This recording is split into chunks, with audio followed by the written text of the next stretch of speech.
Welcome to Desert Island Tims. I am honoured to have with me today a man known for his stance against the criminalisation of fans bill. Scottish Labour MSP and member for the Uddingston and Bellshill constituency, Michael McMahon. Michael, how are you? I'm very well, thanks. How are you? I'm not too bad. What was life like for you growing up?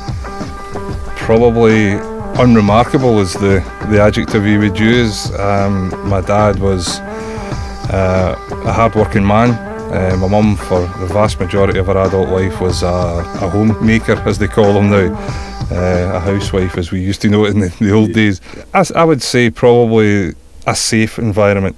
They were two people who lived very quiet lives. Both of them were teetotalers, non-smokers, and church played a very big part in their lives. And I was brought up in an environment where studying hard, going to church, trying to be a decent individual was the main thing to focus on. So probably unremarkable upbringing, just safe, sound, keep your head down and get on with things, just work hard. So nothing, they weren't big characters, they weren't people who filled a room when they walked in. Some people get brought up in that kind of environment, that's great. My father was a very quiet man. My mum, you heard her voice more than you heard my dad's. My dad was just a very quiet gentleman.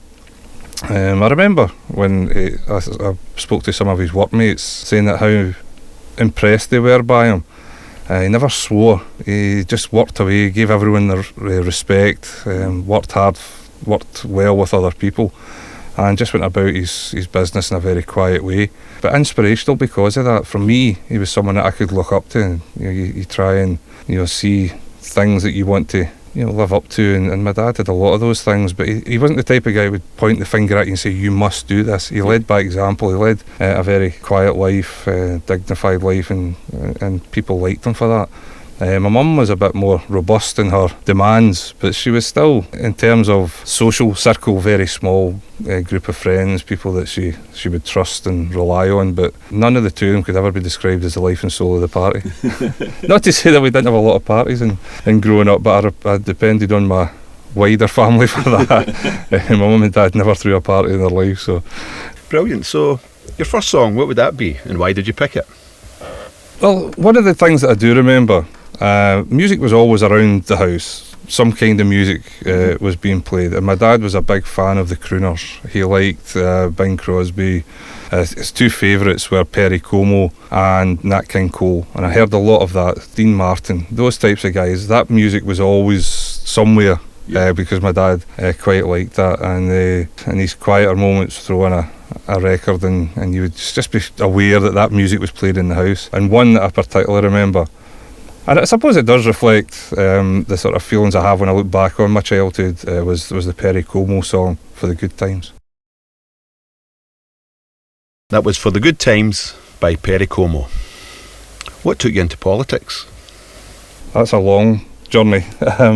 I can remember when I first became aware of politics. I was a student at Our Lady's High School in Motherwell, and it was in the 1973-74 period. There was a number of elections on in those days. There was two general elections, and I remember that there was one of the political parties took their campaign rooms just up from the school. What actually do, you go out at lunchtime, going for your bag of chips, whatever it was you did, and we went into the campaign rooms of this political party to get stickers and balloons and to muck about at lunchtime. I shoved a few of the leaflets into my school bag and took them home with me. As I said, my dad was quite a quiet individual, but I discovered as I grew older, when he opened up a bit more, that he was actually quite firm in his views on politics and things. He was never politically active, but he was very determined in what he believed in terms of politics. But in his normal, subtle way, he didn't demand that I threw the leaflets in the bin and be outraged by it. He just suggested that I should maybe perhaps go and find another political party and see what their leaflets were, and see if there was an alternative to the views that I was reading that evening. Which I did. I went down into Motherwell Town Centre and found the leaflets for the Labour Party.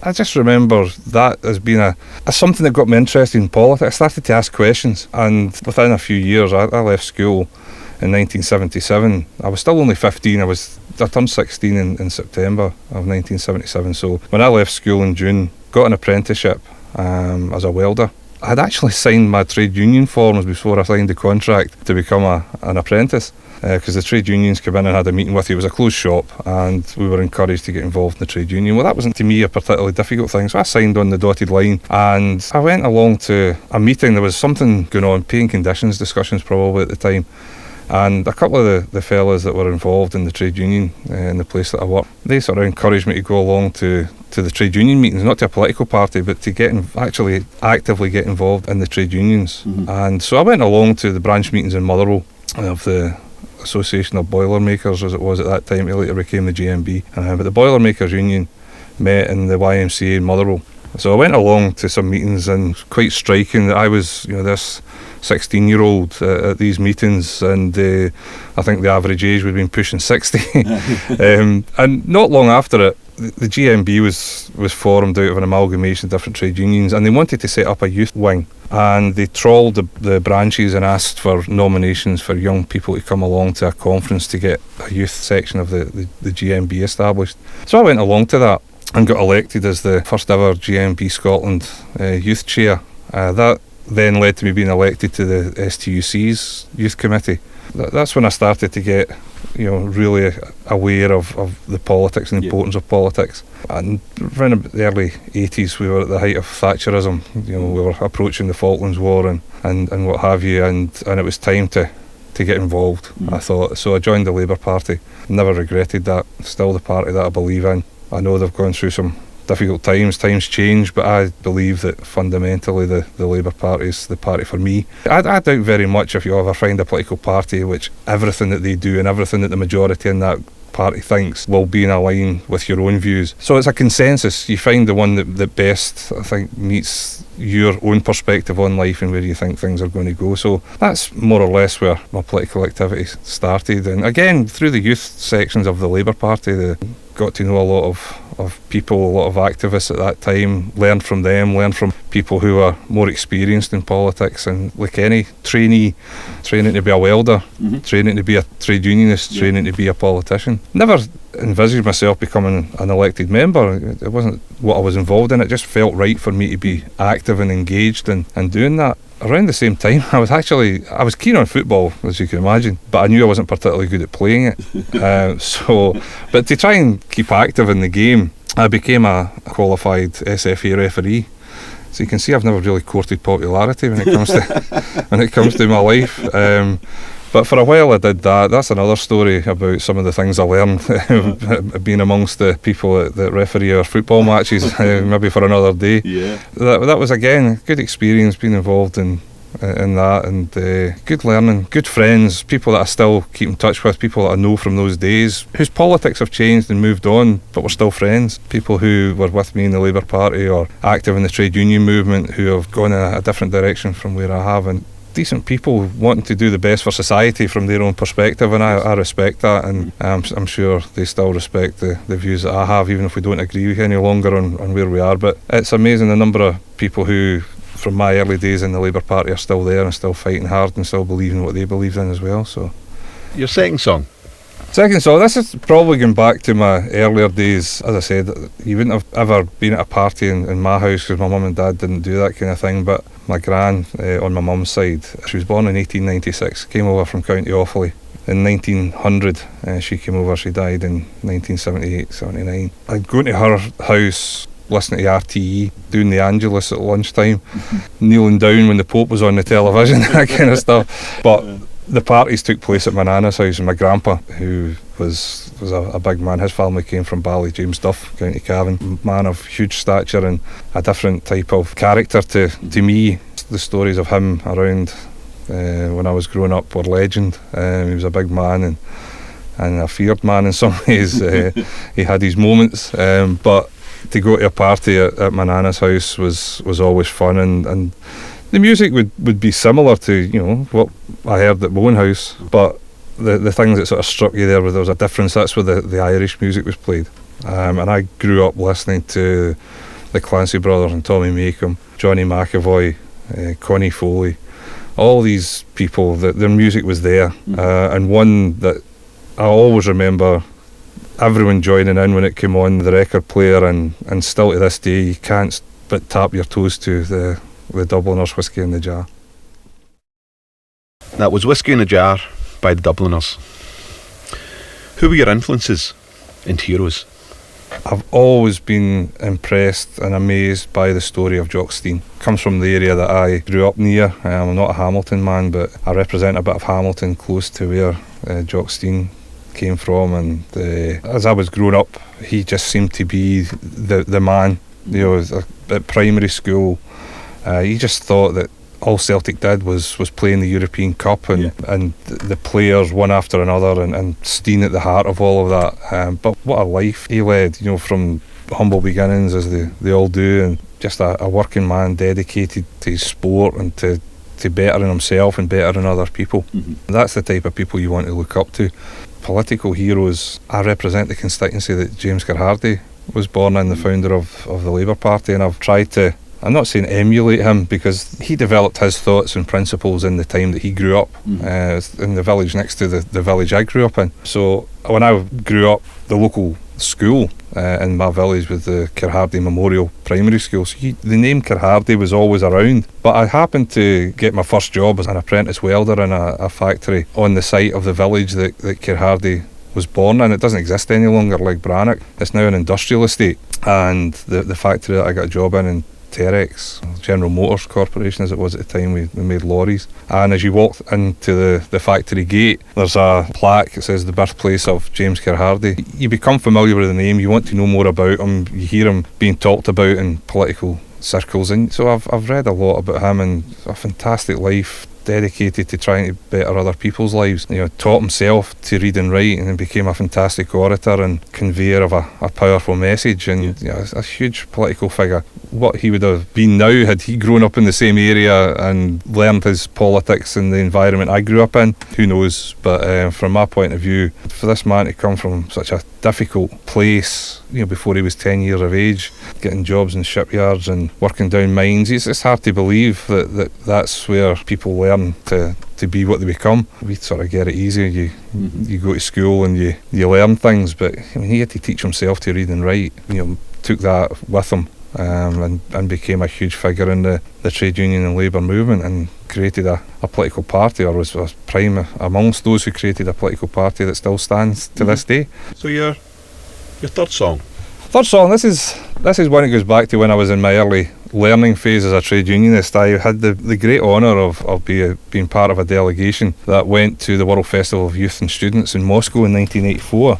As part of the delegations, we were also invited to bring a cultural element. So within the British delegation there was a Scottish section, and we took two people with us. One was a bagpipe player and the other one was Dick Gaughan, the folk singer. The wider British delegation took two bands with them. One was a reggae band called Misty and Roots. Another one was a band that I had never heard of up to that point. They only formed in 1982, so they were just setting out themselves, but they were known for their political views and their political activism. I later got to know. But when we got to Moscow, we were told it was going to be a huge concert with all the cultural delegates in Gorky Park, and my friend, who's still a friend of mine, Charlie Malone from Dundee, he told me that we had to go and see this band. We had to, they were the next big thing as far as he was concerned. So I went across Moscow with Charlie. We got to Gorky Park and there had been a downpour, a deluge, a thunderstorm, and one of the bands that had been on previously, there had been an accident because of it, so they'd cancelled the concert. So we were heading back across to our hotel when Charlie slipped and fell. They had to be rushed to hospital, put in plaster, and we got back to the hotel later that night. And as we entered the hotel, this band was setting up to do an acoustic set because they had missed their opportunity in Gorky Park earlier. I fell in love with the band there and then, and this song, it's a later one of theirs. It wasn't one that they were singing at the time. And unusually, this is one sung by the male in the band. It's normally the haunting voice of Tracy Thorne that people will recognise with Everything But the Girl. But this one was written by Ben Watt, who's the guitarist, and it's one of the few that he sings on, and it's about the horrors of war, weapons. You know, it's a song about peace, and it's one of my favourites of theirs. People remember them now because of the big hit, Missing, which had the beat put behind it, and it sort of took them onto a different level. But listen to their early stuff, listen to the voice of Tracy Thorne, and listen to the guitar playing of Ben Watt.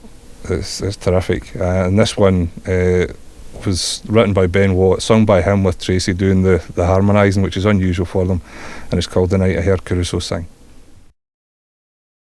That was Everything But the Girl, the night I heard Caruso sing. What are your earliest memories of going to Celtic Park? Just after the era of the Lisbon Lions, I remember seeing some of the Lisbon Lions. Jimmy Johnson was still there, but just towards the end of his career.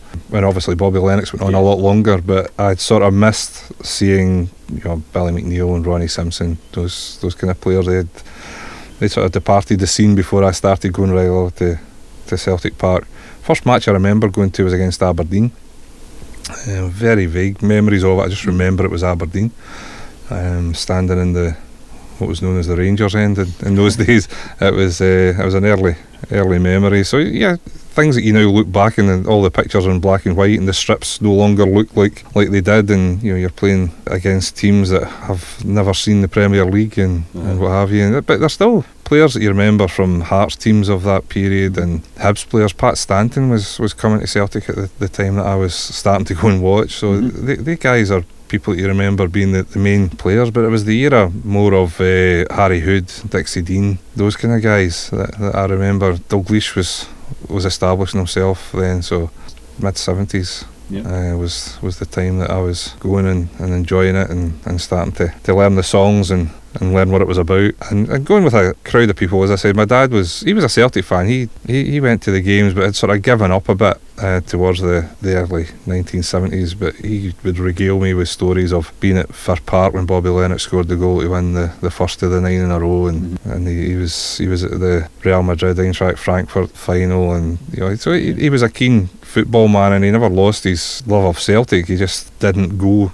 as often, I think work commitments and things like that, but he was, and obviously a family with 5 of us, but he did want us to be Celtic fans, there was no question about that. And he would take us to the games, so that's early memories of a really good team, a team that was already well established. As I said, you sort of thought in those days that all Celtic ever did was play in the European Cup and take on the Ajaxes and the big, you know, when Cruyff's coming to Celtic Park, you thought that's what happens here. You know, it was, you know, you just sort of took it for granted that we were the better team, and this is what Celtic Football Club was about. I remember 18th birthday going across to Madrid to see us play Real Madrid with high hopes, being 2-0 up from the first leg, and you know, George McCluskey being in the team and Johnny Doyle, players like that. Great memories, but being in the stadium that night and not winning and coming back, the long journey back from Madrid after our hopes had been dashed. And my 21st birthday, my fiancée at the time, and she's now my wife, she's not a big football fan, but she thought that something that would enjoy for my 21st birthday was tickets to see Celtic playing Ajax in Amsterdam, when we did come back with a result, Charlie Nicholas and George McCluskey scoring. Great stories about that journey. We went by train and ferry to Amsterdam with a group of friends, and we met a young man at Glasgow Central Station who asked if he could go with us. He was on his own, and he was going over to meet someone in Amsterdam who was playing a concert there, and he was going across. This young fellow was only about 16 or 17, and this man was a friend of his brother's, and he was going across to meet him, and we thought, okay, we'll go along with the story. If that's what you want us to believe, well, you know, come along with us. So we travelled all the way over. This young fella, if I remember right, he was from Greenock or Port Glasgow. When we got to Amsterdam, he went his way, we went to our hotel. We went to the game, and as we're coming into the stadium, we heard this shout from this young man, and sure enough, there he was sitting with Frankie Miller, the guy who said he was going over to meet, who was playing in Amsterdam at the time. So we sat and watched the match that night with Frankie Miller. Your fourth song? Vaguely around the same time, early 80s, I quite like to, as most young people do, go out to the clubs, or as discos as we called them in those days. And I quite enjoyed getting up on the dance floor. Couldn't do it now, but those days when you're young and enthusiastic about music and dance, it's the thing to do. And I was a big fan of jazz funk and jazz music and soul music. I mean, I love Motown. I love a lot of the Motown artists, but I always had a greater inclination towards the Philadelphia International label and some of the stars on that, and one of my favourite singer, a guy called Lou Rawls, and this is a song which I remember associated with, you know, me first meeting my wife and, you know, going out to the clubs at that time, and it's a song that I associate with a really happy time in the early 80s, and it's You'll Never Find Another Love Like Mine. So, what irritates you? There's quite a few things I get irritated like anyone else does, but I try not to get worked up about things that just irritate me. Things that get me angry, I'm a bit more passionate about. So poverty, injustice, I get angry about seeing that. The idea of children not being safe in their home, that gets me angry. To think of young people being abused, their lives being destroyed, that gets me absolutely angered and committed. But there are things that in general life irritate me, and the one thing that I cannot abide, never have been able to, and it really irritates me, is chewing gum. People chewing gum, especially people chewing it when they're speaking to you on the phone or when they're having a conversation with you, throwing it on the ground and seeing pavements covered in chewing gum. I would advise people to go and check out Singapore where it's banned. I think that's a good thing. I know it's supposed to be good for your teeth after you've had a meal and what have you, but if people could go and do it in the private, that would suit me a lot better than to hear them masticating away as they talk to me down the phone about something. That's the thing that really irritates me. Right, your fifth song. Again, doing the job I do, you're very privileged. You get an opportunity to do things that you probably wouldn't ever do or get a chance to do, even if you had a desire to do them. And foreign travel, occasionally you get the opportunity to take part in something that's important on an international level. And since the formation of the Scottish Parliament, the Parliament has been fully engaged in Tartan Week in America, and I had the opportunity to go out to Tartan Week in 2004, and I was along with some MSPs and government ministers, and you work hard. I mean, you get a lot of engagements you've got to go to promote Scotland, to promote tourism, the economy, and it's an intense week. But one of the enjoyable things is the parade down 6th Avenue. They do St Patrick's Day on 5th Avenue, but Scotland gets to 6th Avenue. I don't know if there's anything significant in that, but I was across there, and I've only ever worn the kilt twice in my life. Once at my sister's wedding. I've only have one sister, but there are 4 brothers, and we thought it would be nice for the pictures and what have you to wear a kilt. My elder brother's always been keen on wearing a kilt. I've only ever done it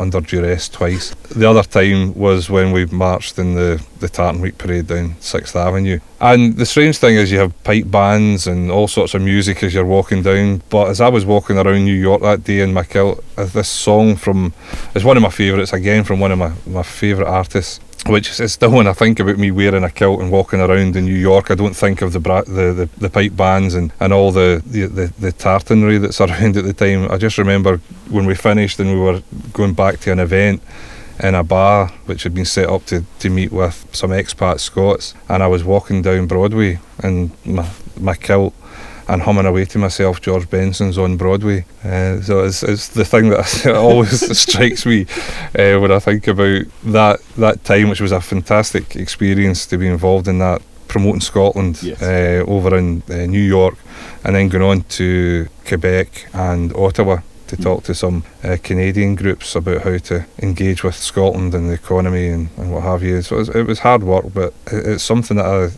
it's a very fond memory. But the sort of quirky memory I have from that time was humming George Benson's On Broadway as I walked down Broadway in my kilt. That was George Benson, On Broadway. How do you relax? I like to read. There's a lot of reading I've got to do, which is just part of the job. So I like to escape occasionally into something which is a bit different.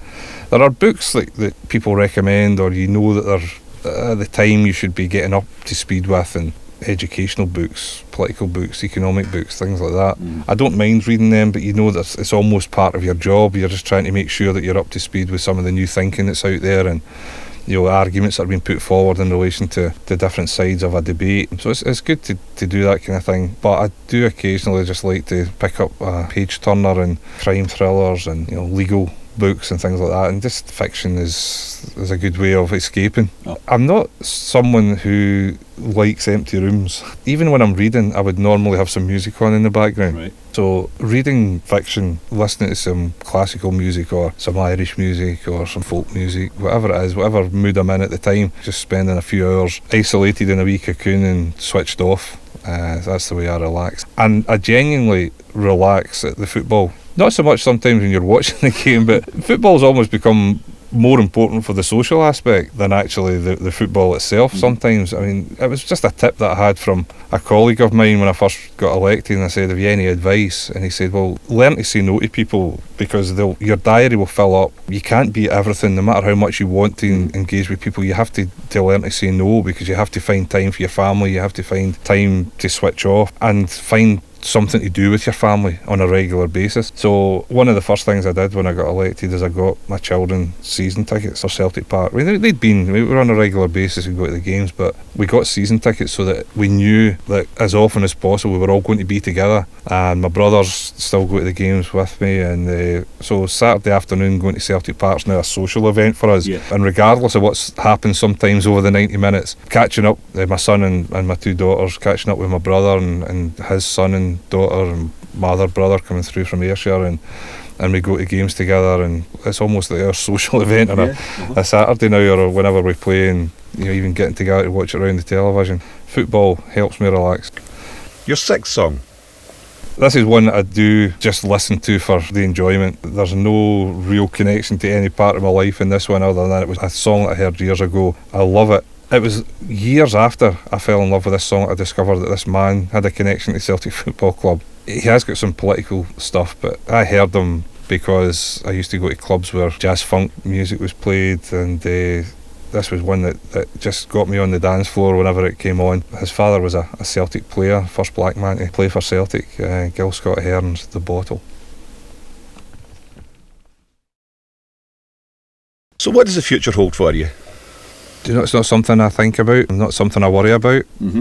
Again, just from reading people and getting their opinions, John Prescott, who I admire greatly, he said once that if you're busy worrying about the job you're not doing, then you won't be doing the one that you are particularly well, or worse to that effect. And that's something that I think is quite good advice. So I enjoy doing what I'm doing at the moment. I try to do it to the best of my ability. There have been things that happened in my life that, had I predicted them, people wouldn't have believed, and if I'd tried to make things happen, probably would never have come about. So I didn't set out to become an elected representative. There are some people who you read their biographies and it's all they ever wanted to do. They were passionate about what they did and wanted to become politicians and had their career laid out before them, and they sought to achieve that the whole way through their lives. I think that sort of can make you make the wrong decisions for the wrong reasons. If you're thinking about your career all the time, you start to think, well, if I make this decision, will this help my career or hinder my career? Rather than looking at it saying, well, what's the right thing to do or say here? Because this is the right thing to do or say. And some of the things that I've championed, if you like, in the Parliament, if you were trying to plan your career, you would probably say this isn't going to help my career very much. I've got really angry about the legislation offensive behaviour at football, and I've spoken out against that. Whether that does my career any good or not, I don't know, but I just feel that legislation is wrong, and when you believe that something's wrong, you have to speak out against it. So I don't worry whether that is going to be a career ender for me or whether it's going to lead to anything further down the line. It's what I need to say at the moment. It's what I believe in at the moment, and I do the rest of my work as best I can around the same principle, that you look at a situation, you either support it or you don't, and if you support it you say why, and if you don't you say why, and I don't duck out of saying something because it might hurt my career. I can't think of anything where I sat down and thought, if I don't make this decision I'll lose that position, or I'll not get where I want to go to. I try to look at everything and say, do I believe in this, do I not believe in it? And if I believe in it I'll say so, and if I don't I'll say why I don't. Your penultimate song? Again, because of things that I've read, things that I'm passionate about, things that I disapprove of, I hate fascism with a passion. As an ideology, I detest it, and I detest anyone who would sign up to something which is so divisive. We live in a democracy, people are entitled to their opinions, but there are some opinions that are harmful to people. Having an opinion about whether there's too much immigration or not, that's a debate that you have to have. I mean, there are times when you need more people in the country, there are times when it's difficult to take more people into the country. That's a legitimate debate. But if your starting point is, I hate someone else because they come from a different country, then I think that's where you draw the line and say, no, you can't argue that position without me saying something against you. As an ideology, putting yourself and what you are as superior to someone else because they're a different colour, a different religion, whatever the difference is between you and someone else, I think we should promote difference. Diversity is what makes society tick. And I just think that people who set out as a political path to divide people, to hurt people because that they're different from you, is something that we have to oppose. And throughout history there have been periods when that you've had to actually stand up against it. And one of those was in the 1930s, the Mussolini and the Hitlers. But sometimes we forget that before they had achieved anything, Franco was on the march in Spain. The part that so many Scots and Irish and others who appreciated how dangerous fascism were, I think sometimes we forget the importance of the International Brigade and how they gave an example to us to say, no, there's a line you don't cross. We're not going to tolerate this happening in the world. The easy one to have picked because of that sort of passion would probably have been Christy Moore, Viva la Quinta Brigada. But I don't try and get down and hip with young people. If I get down, I wouldn't get back up again. But I do like some contemporary music, and one of my favourite bands is Manic Street Preachers. And they did, I think, a very important song about the fight against fascism and remembering the Spanish Civil War. One of the posters from that time, I think, sums it up for me, what the fight against fascism is about. If you tolerate this, your children will be next. Right, we've come to the part of the programme where I give you the complete works of the dandy and a copy of the Bible to take with you to your island. Would you like a copy of the Bible? I've got one, but yeah, just if it's a modern one, maybe the Glasgow Bible. Just got a different take on it. Which other book would you take and why? One that I go back to every now and again. I've had it in my home for a long time now. I read it, someone gave me the suggestion that I go and read it, and I read it and I thought, what a great story. Every now and again I go back to it and I pick it up and I read it again. It's a book called Trinity by Leon Uris. You know, Leon Uris is a colourful character in his own right. He's an American writer. His most famous book is probably Exodus, but he writes almost from a Zionist position. But he writes fiction, but he's written a lot of stuff which some people have thought was slightly controversial. But this one, don't know why he picked this as a topic, but he's written, to me, an absolutely outstanding book. It's about Ireland. It's about four families, the Larkins and the O'Neills, the Hubbles and the MacLeods, two of them from one side of the divide and two from another, and it runs from the period of just towards the end of the famine to 1916, and how these families' lives intertwine and how it impacts on the main character, Conor Larkin, who develops his politics and his social attitudes through what he learns and experiences trying to be a blacksmith, working in Derry and Belfast, and how he gets involved in the politics of the day. Just a great read. Takes you away and makes you imagine things and envisage what life would have been like for people that you sort of feel you're, as a member of the Irish community in Scotland, these are the events and the lives of real people. People that you've heard about, people that you've met. So it's a work of fiction. It doesn't relate to anyone in reality, but it allows you to drift away into sometimes dark places, but also uplifting places, and it's full of passion and just a really good read. A luxury. Something to make your life a bit more bearable. And you remember, it can't be a human being and it can't be a telephone. It has to be a voice though. I would take a radio, one of those clockwork radios, just to listen to some music occasionally, but also to keep in touch with the world. I mean, the first thing I do when I walk into a room, even before I've decided what mood I'm in, is try and catch up with the news of the day or see what's been happening on the sports world or whatever, and just find out what's going on in the world. Once I've got up to speed with things, I can then go and do what I need to do. So if it's a bit of reading or whatever my wife's got me tasked to do in the garden or whatever, then I can get on with it. So a radio, just to hear someone's voice telling me what's happening, even good or bad news, it's better to know what's happening, so that if someone does decide to come and rescue me, I won't be so out of touch with the world that I have to start again. So having a radio, I think, would be a luxury that would be quite useful. Your final song?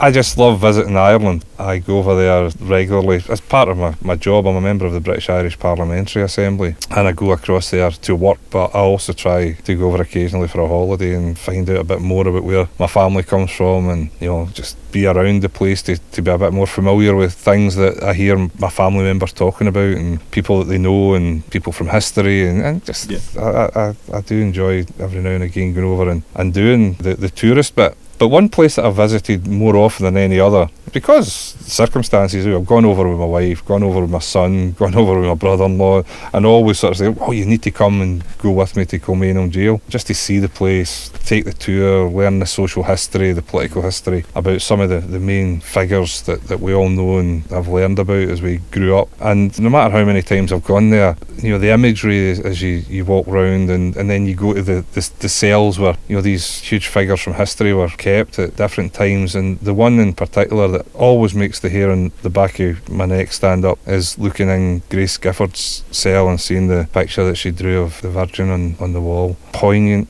pathos, the story of her and Thomas Clark getting married and being in the chapel. It's just something that brings all of that to life. You just to imagine these were ordinary people in love with one another but committed to a cause, but it didn't diminish what they felt for one another, and it's just a huge story. So there's a fantastic song about their story, and I don't think anyone sings it better than Tommy Byrne from the Wolf Tones. He's got a fabulous voice. I've seen them in concert a few times, and you can hear a pin drop. Everyone stops to hear him singing it. I don't think anyone can sing the song better than him.